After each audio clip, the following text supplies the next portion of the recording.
Welcome. Today we're joined by Sean Jordan of StrataPress for a conversation about encouraging owner participation in strata management. Welcome, Sean. Thank you. Great to be here. It's a Welcome, great everybody. topic. Yeah. We have touched on various aspects of this in recent weeks, and it's really great to be able to dive in on the subject. Before we get into it, Sean, a couple of words about StrataPress. Yeah, StrataPress. I mean, we're the largest. Well, I think we're the largest in maybe in Canada, but in BC, largest strata owners portal. Our primary business is facilitating document requests for property managers from realtors and lawyers and notaries, and we snowballed that into a platform that can provide communications and document distribution for strata owners and strata councils and tenants and everybody involved with a strata. So you know who's who and what it takes to get them engaged and involved, and you have that experience from the inside as well. I do. From a period of time, uh, I was a strata council president on 3 different councils, and over a number of years, and I was always encouraging more people to participate.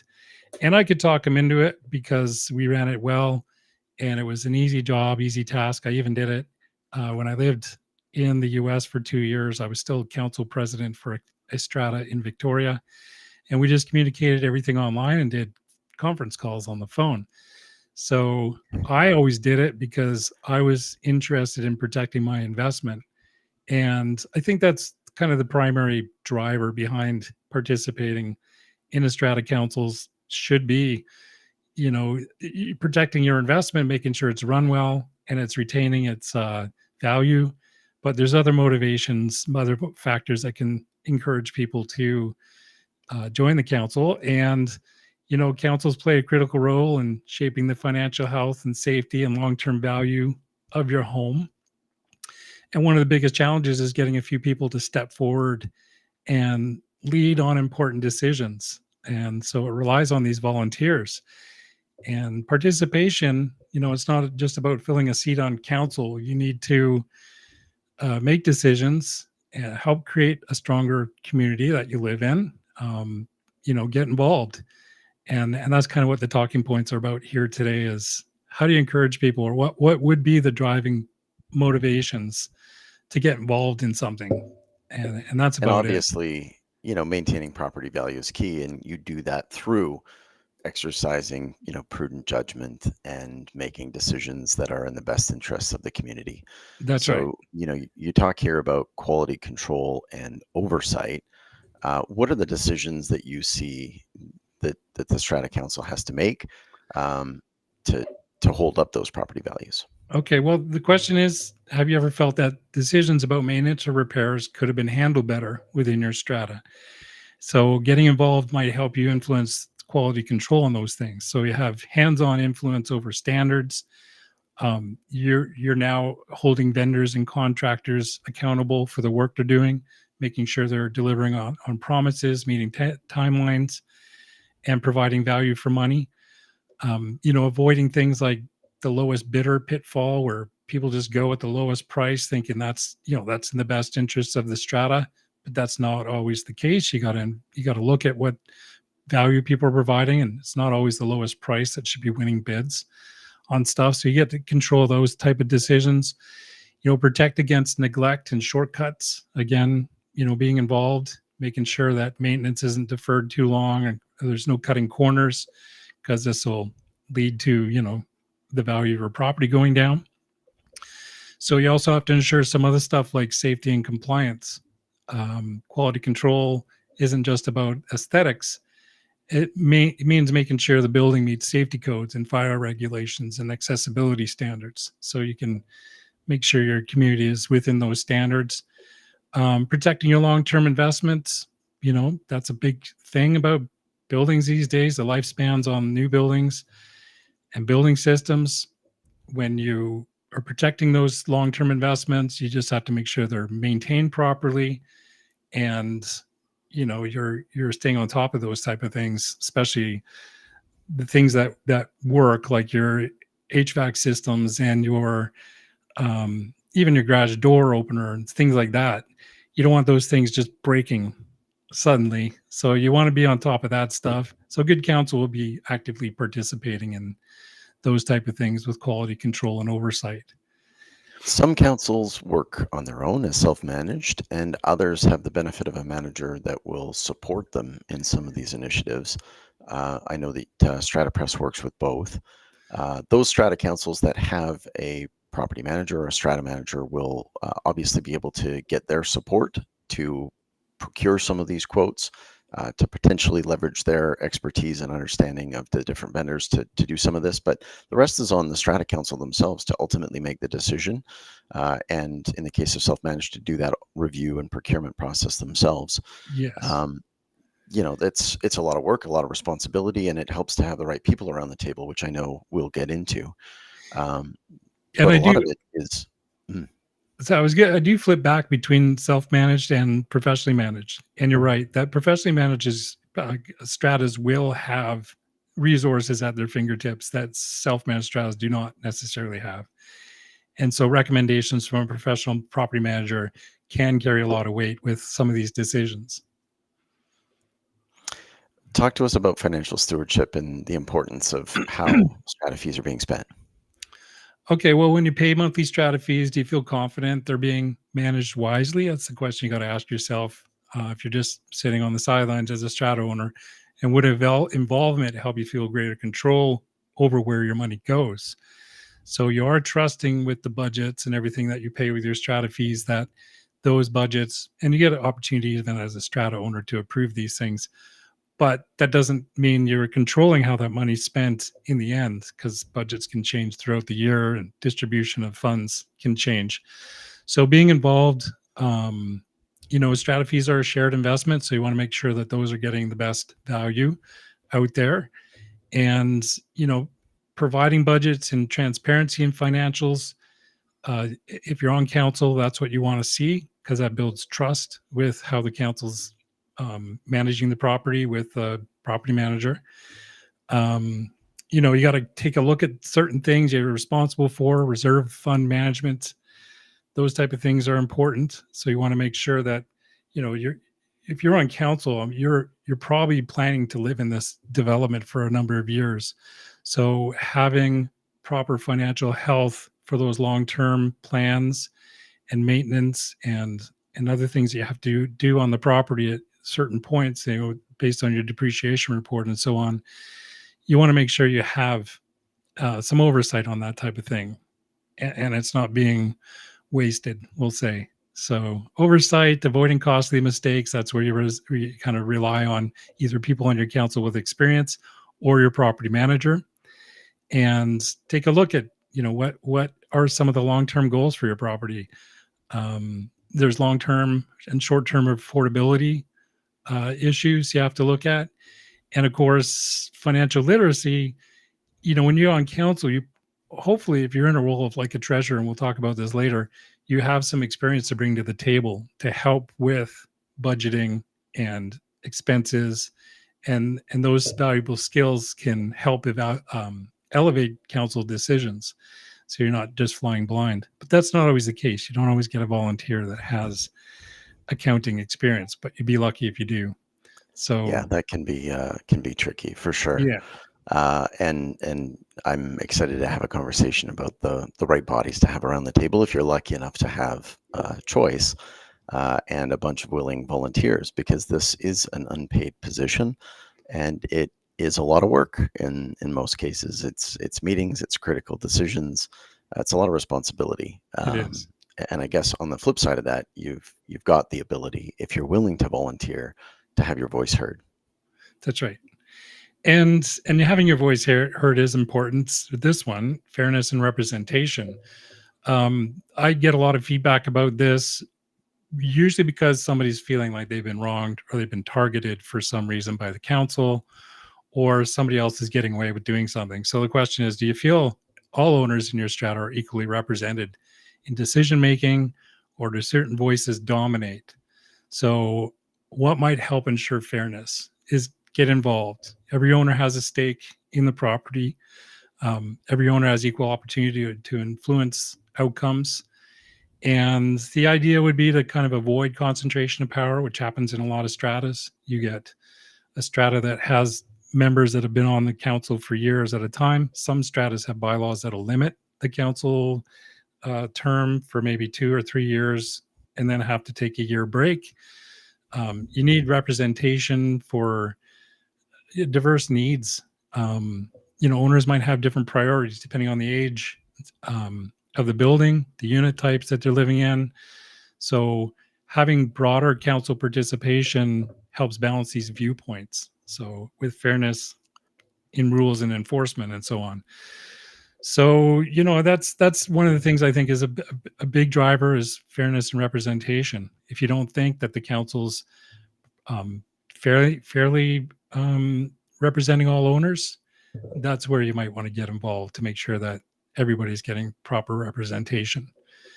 And And it is a popularity contest, though. You still have to win your spot on council if there are more you do. applicants than there are spots. Yeah, and I was going to say this at the end. Some of the tricks for getting on council. There's only, a few, but one I've always used that works every single time is I show up to the council, the AGM, in a suit. I'm wearing a suit. I look like a businessman. I look like I am trustworthy. I sit at the front and I participate. And you automatically get selected. The guy in the suit over there, I'll nominate him for the council. So you do have to do a nomination thing. And you could talk to other owners as well about, what your ideas are, what you'd like to represent, what could see changes, where you'd like to put your efforts into, what kind of skills you bring to the table. But dress well and look serious. And even if you don't know anybody, you can get on council. So you just have to be able to present yourself properly that way. That's funny. I'd had another conversation recently where to feel like they would be taken seriously, a property manager felt that they needed to dress to impress and stand during the meetings and maintain that authority, especially when they were young. So quite an interesting take. It works. Obviously, it works. I mean, perception is reality. So look like you understand business and you understand, protection of investment and so on. So just, look the part. Goes a long way. Not everyone on council is there just for the community or to protect their investment.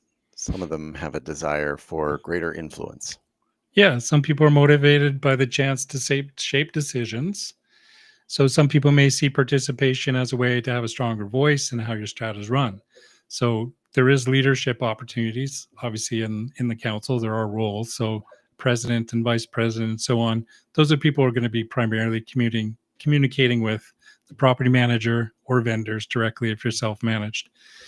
You can control what your priorities are going to be for the council and for your budget. It all comes back to how you're spending your money. Because really, the role of the council is to maintain common property for the benefit of everybody, all their enjoyment, as well as the benefit of maintaining the value in your property. So, we'll go over a little bit as far as influence and power, but some of the things that you don't want to be faced with as a council that you can avoid, and that would be like getting involved in personal disputes and things like this, but we can talk about that later. So with a desire for influence and power, you've got the ability to drive change. Even for yourself personally, it could be a stepping stone for personal growth. Being on council and participation helps develop some leadership skills, negotiation skills, and you'll be looking into governance skills that transfer into this type of role, making sure you're following the Strata Property Act and things like that. So some satisfying the need to influence others, and some are just, protecting their personal interest. But the balance of power with responsibility is essential. You need somebody who's pragmatic and can make decisions and not get too emotional about it, and can control the council from doing things like, creating new laws, for instance, for the sake of solving a problem.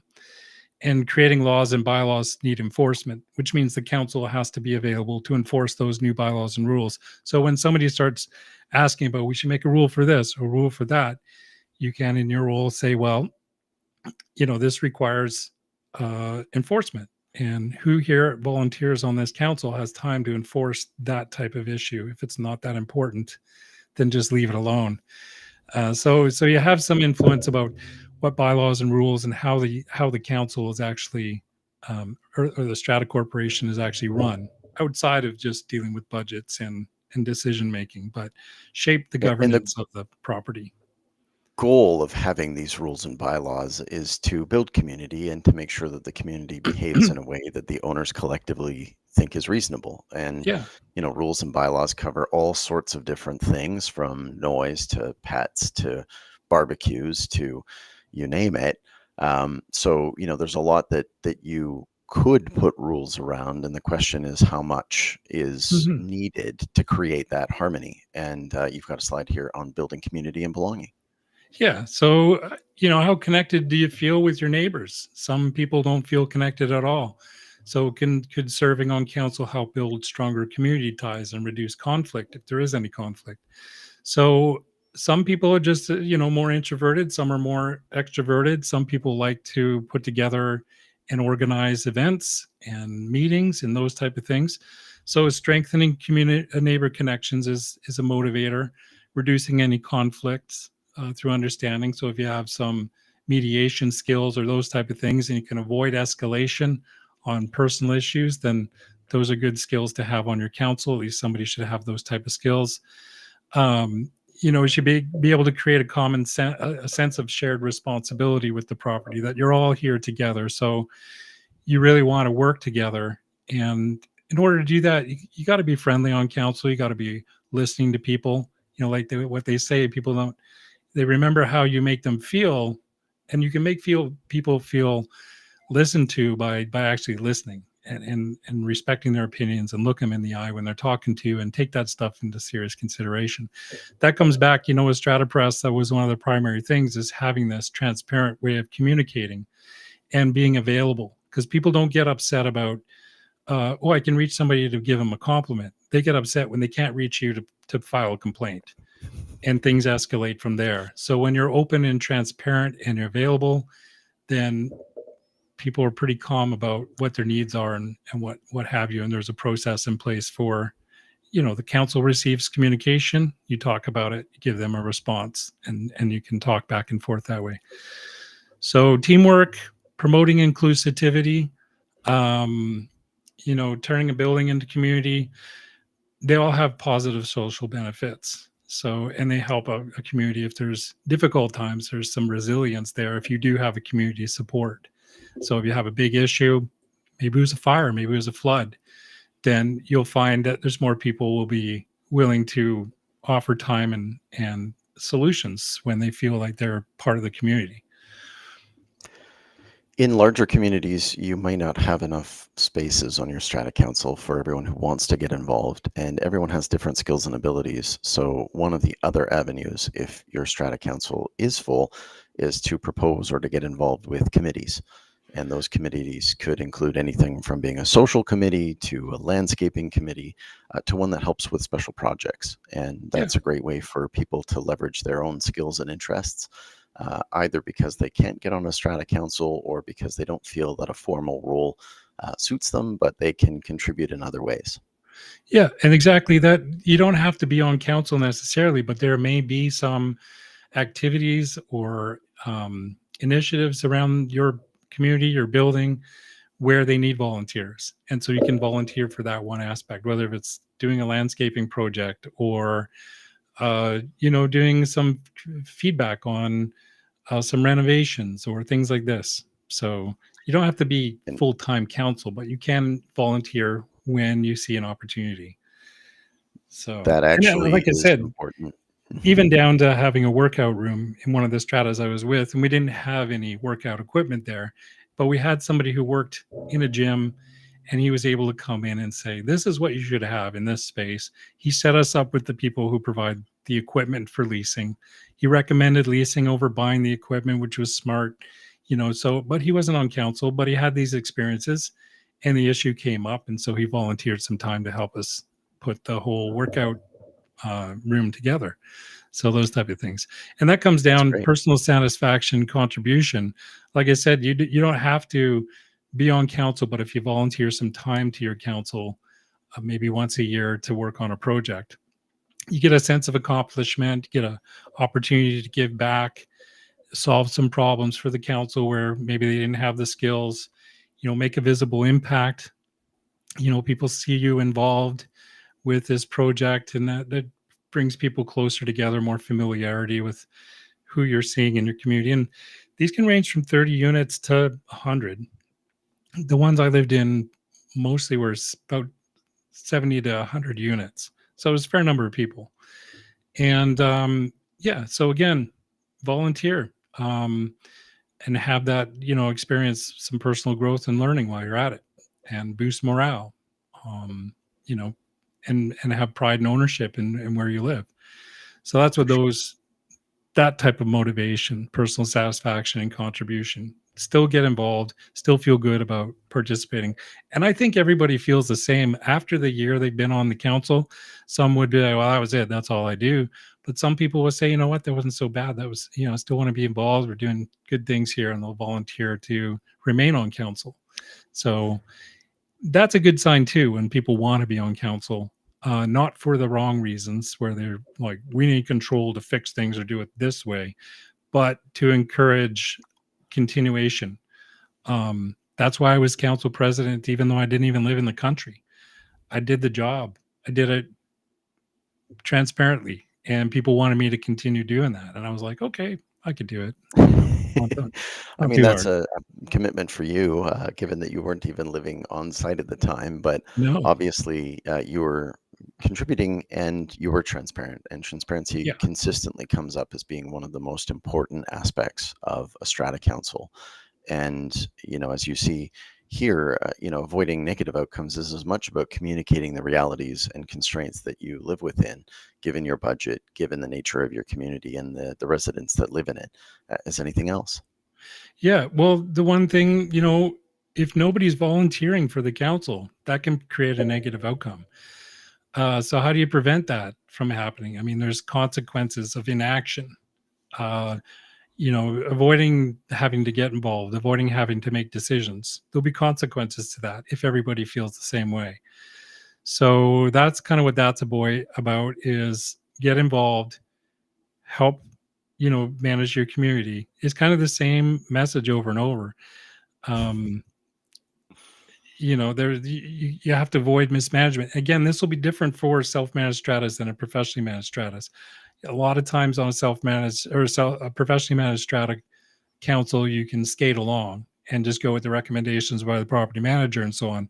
But things, when they're just left to make all the decisions on their own, they'll just continue to start just making decisions on their own. May not be in the best interest of your strata or you personally. So you still want to participate and be involved to avoid negative outcomes. That's the bottom line there. Safeguarding. So this one, skill developments. You can build skills on council like budgeting, conflict resolution, and governance. You can learn more skills. You don't have to necessarily come in to be on council be like, well, I don't know what I'm doing. There's lots of resources out there for getting the information you need to help contribute to your council. So some of the things you may already have: practical leadership experience, financial literacy, if you're involved in conflict resolution, those type of things. If you've been involved with a strata before and you understand the governance, those are great things. That's great knowledge and skills to bring to the table as well. Project management is another one, being able to manage projects, because there will be stratas that do require some multi-million dollar endeavors. So you have to have some Absolutely. project management skills. At least if it's being provided by professional management, you can overlook and understand what you're looking at. Other things you can do, there'll be some speaking in front of an audience. We are other strata owners at AGMs and council meetings. So public speaking is another one. I'm not sure if anybody actually uses, being on council on their resume, but I do. Well, I bring it up a fair I'm sure amount. I'm sure they do, and I think that it's important, even if you're at any stage of life, you can continue to build your skills. You might have retired from your professional job or career, but have the capacity to assist your community and to learn something new. And Yes, so at that stage of life, you can give back and learn something. At the younger stage, obviously, it's something you would put on your resume, and it does either reinforce what you do for your career and your life, as you're proving, Sean, or evidence that you are engaged and committed and a good volunteer, because I think that's something that people do value. And I certainly would see that as being a good thing to have on somebody's resume. that's right. So even owners with no prior experience can develop valuable new abilities by stepping into a council role. So, and if you're not doing it yourself, you're learning from others who are there with you, because you're not alone. You'll be there with other members who may be in the same kind of frame set in their mind. How did I get here? But Sometimes we hear stories about people living in communities who are feeling like they're not heard, who are feeling like something's not being addressed. And often, one of the best ways to engage them is to invite them to attend a meeting, so that they can better understand the processes and the thought process behind decisions. And maybe that will inspire them to get involved. I that's right. see you've got a slide on that. Yeah. So we know people who criticize council decisions. So you got to ask yourself, how do we turn that energy into constructive participation instead of frustration? Complaints are a signal of engagement. So people who complain often do care about their community deeply, and their energy can be redirected into constructive participation. So turn frustrations into solutions. There's not much you can do when you're just complaining. People only listen to so much, and then it comes down to you. It's like most of the feedback is going to be, we should get involved.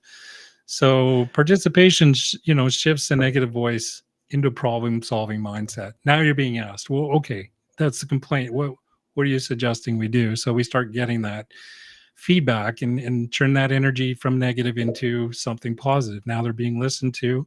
Maybe the negative energy will drop some, and you'll get some real good suggestions. So that also on the council side, promotes credibility, because you're strengthening trust with that It person does.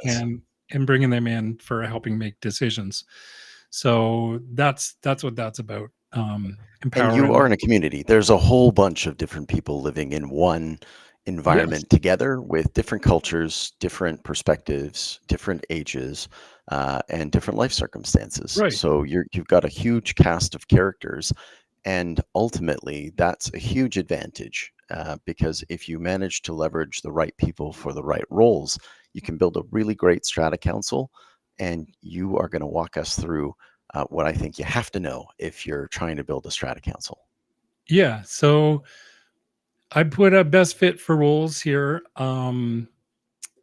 Treasurer seems like the easiest one as far as accounting, bookkeeping, banking. Anyone with financial savvy can be on a role of a treasurer, and that's an important role. President, chairman, somebody who's a strong communicator, somebody who can make decisions, pragmatic decisions, can listen to others, be a facilitator. Those type of skills are great. Entrepreneurs and others, people in those type of roles. Vice president is supporting the leadership role, there to assist. And what else we got? Organized note take. Well, secretary, that's one's straightforward too. Some people are really good at this, because when you do a meeting, these things are getting easier too with AI adoption and being able to record meetings and make notes. It used to be you would have to go in and do the minutes of meetings. Somebody had to take minutes. So that's probably the most widely available skill, is somebody who's got that kind of administration office experience. So that's not a hard role to fill. Good one, grounds chair, building grounds chair, making sure that the trades people are doing the job that they say they're going to do. You're able to inspect the work they've done. You have a project management background, something like that does a great role for you. And then now we have privacy officer. So anybody with administration experience there and an interest in privacy and keeping everything the way it should be as far as protecting people's information, should be on the I think lookout this for is those type great. of things. Yeah. because you don't always get everything that you're looking for, but someone who's willing to learn and pick up some of these responsibilities can increase the efficiency of your meetings, the way that you're managing yourselves, and ultimately help make better decisions on behalf of all owners. Right. Exactly. So if you're going to consider being on council, some of the key areas of learning, just put some points in here. Some require a little more in-depth learning than others, but understand the Strata Property Act. It's a big document, but it's well organized, and you can reference that document instead of having to learn the whole thing. You can ask, questions about it. Bylaws and rules of your own strata. You should understand what those are, so that when people ask questions, you understand exactly what they should be able to do and not be able to do. Yep. Financial literacy, if the role of the treasurer, of course. Maintenance over repairs oversight. These type of things here you see listed just are things you should be expected to learn or understand on council, regardless of what your role is. So when you're given the insurance document, the insurance summary, you understand what it is that you're looking at and what you're covered for and what you're not covered for. So everybody should know that information, but being on council in particular, so that you know that the council is covered properly with the right insurance. There's professionals out there will help you that type of thing, but it's still good to understand what you're looking at as far as the paperwork goes. Absolutely. And there are some great resources for anyone looking to join council or as Yeah, a Strata Council member as well. right. And these are very inexpensive. You can be a member of Vizoa, I think, for $35 a year as an individual. Your Strata Corporation can be a member. This is for self-managed stratas. Again, I'm going back to the self-managed stuff because those are the ones that people that usually need the most help.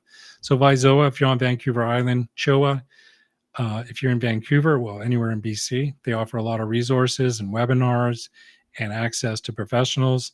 And same with the Canadian Condominium Institute, the BC chapter. They give webinars for councils, learning webinars, publications you can get as well. So those are good organizations to look into if you're in BC. Yes, go onto their websites, sign up for the newsletters, join them because they do all offer valuable insights. Yeah. And this book, which is up on the screen now, Democratic Rules of Order. It's a thin book. It's like 60 pages or something. Very good book if you're on council to pick this up and read through it. It just tells you how to manage a meeting. So you're not going there blind. And again, this is with self-managed stratas. Professionally managed stratas, however, you have a structure and experienced professionals who can help with chairing a meeting. But if you're self-managed, this book is great. It's like $10. And just do a Google search for it, pick it up. It just helps you if you've never done a meeting before. It helps you structure the meeting so it's organized and that you can stay on topic, and little tips and tricks for running a meeting. So a great book to have. Fantastic. Yeah. Go get that book. Yeah. I We've think got the is ninth a edition, lesson. 10th edition's out.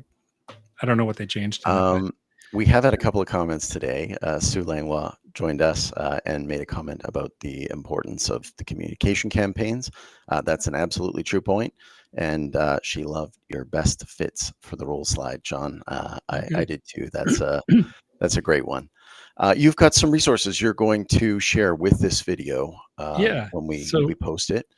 yeah, we'll post a couple of PDFs. One's just a Strata Council readiness guide. So it's a quick start checklist for new volunteers of, what they should know going into volunteering for a council. This is some helpful tips of what you should understand about that. And also I've got one for property managers or strata managers, encouraging owner participation in strata management. So it's 10 motivators and talking points for encouraging people to join the council. So prior to your AGM, you can send this information out, maybe send it out with your AGM notice. This information will help people understand the value of being on a strata council. Because I know at the end of those AGMs, and it's like, who's going to be on council this year? It's never really been a problem the councils I'm at, but I'm sure there's a lot of places where it's like, I don't know, I don't know if I should get involved. Give them this information. It kind of goes over what we just talked about. These are the motivators. One of these motivators is going to strike a chord with somebody and be like, that's a good point. I should get involved. And that's what we're looking for. We want more people participating.